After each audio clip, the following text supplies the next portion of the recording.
Bring them my message that let us unite all together in the name of God.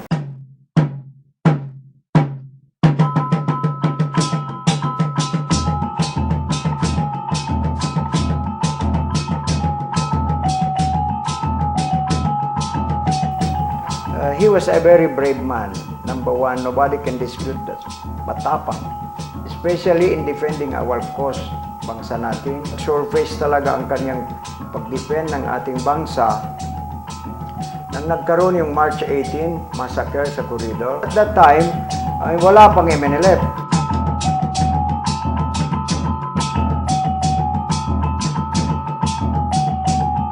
Sultan Rashid Lucman, he was already a known congressman. This was the young guerrilla fighter. Because when he was very young, he was able to gather arms and he carried the guerrilla fight against the Japanese. And as a sultan, I was really taken by him. Brave, he is not afraid of anything, but he is friendly. He is a very friendly guy. That is why we become friends, but never a courtship. Oh, he was a good father and a good husband.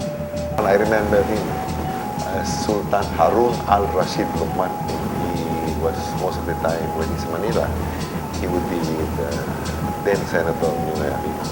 And as a matter of fact, he rented this place.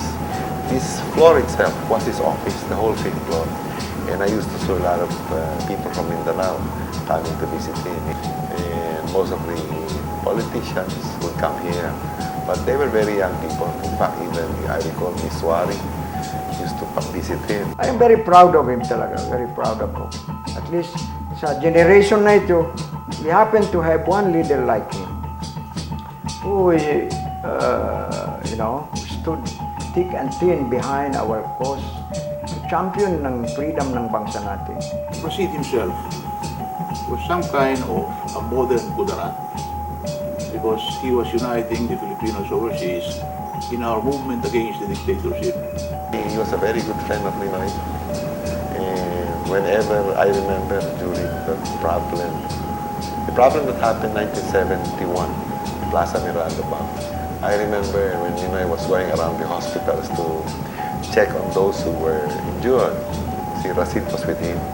He was always with him. Maybe he was trying to make sure that nothing happens to Ninoy.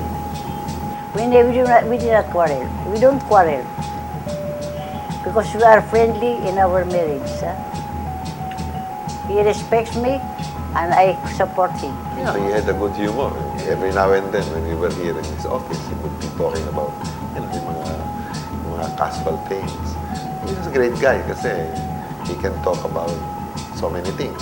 He can talk about Mindanao, he can talk about the problem of the people there, the Muslims, but he can also talk about mga small talk. Kasi, it was very easy to get along with. Isa nga, pinapasyal ko yan sa Atlantic City where there are beautiful dancers on stage. Pero pag Sony kanya, this is sinful. Mga dances na ganito. Conservative yun eh. Conservative is sinful kanya because you see those long-legged, beautiful girls dancing and bakit sinful, Sultan? A lot of things get into your mind kanya. I said, if you court women and you try to monk around, the road is open and you go down. Kami, we held him in very high, respeto kami talaga sa kanya. Lalo-lalo na itong mga taga-Sulu, mga tauso, they love him very much. Well, he was a very good leader because from the people I talked to at the time, especially among the Muslims, they regarded him as, they revered him. Pero pag nagsalita, very humble. Mukhang Ilocano pa nga ako magsalita eh, very humble na. O Sony, kanya. Until now, they love him so much. Until now, when you mention the name of the late Sultan, many cries.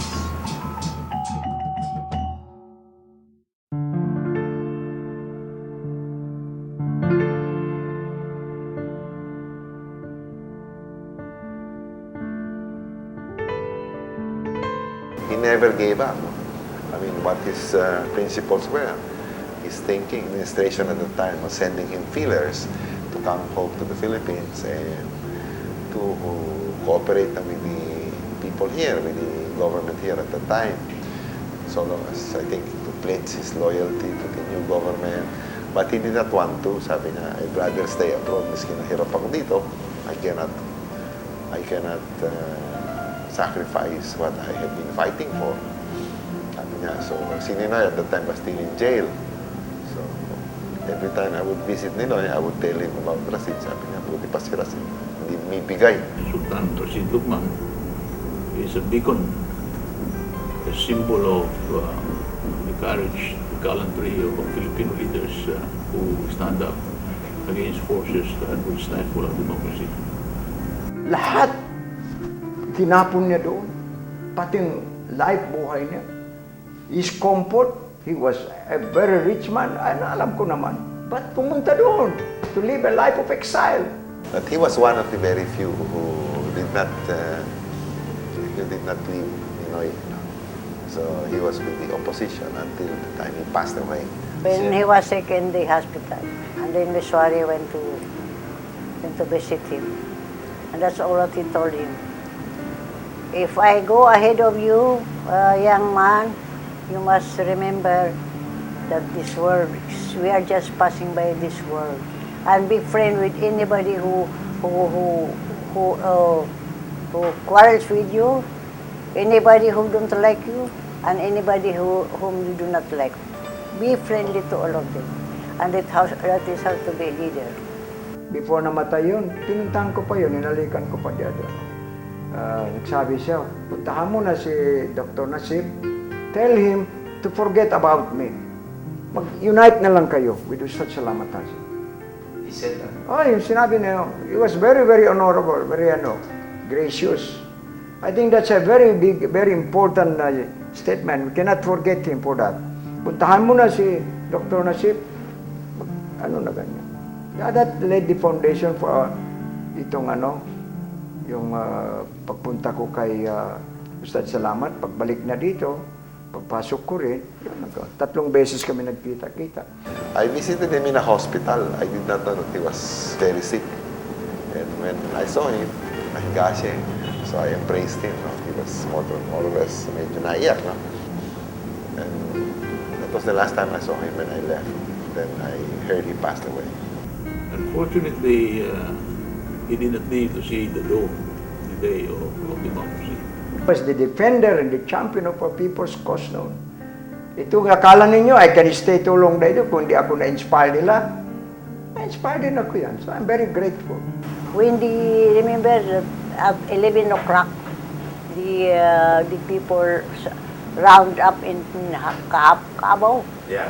Yeah, and then he said, every time he said, Allahu Akbar, Bismillah, Allahu Akbar, he does it also. I said, what are you doing? I said, I am accompanying the people there. So I said, I am accompanying people there and me also praying. Bismillah, Allahu Akbar. So I did not mind. Later on, after mentioning the Allahu Akbar, he closed his eyes. I thought he was sleeping. Kaya pala din he passed away. His heart was always there. So I would assume his love for his Muslim brothers. And of course the whole nation.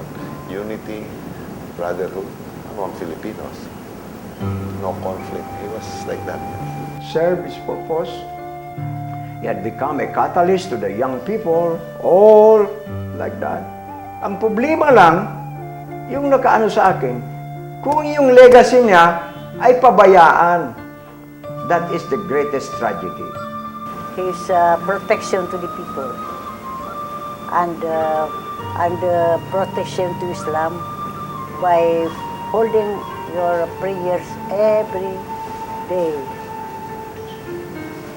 That's the legacy he has left us.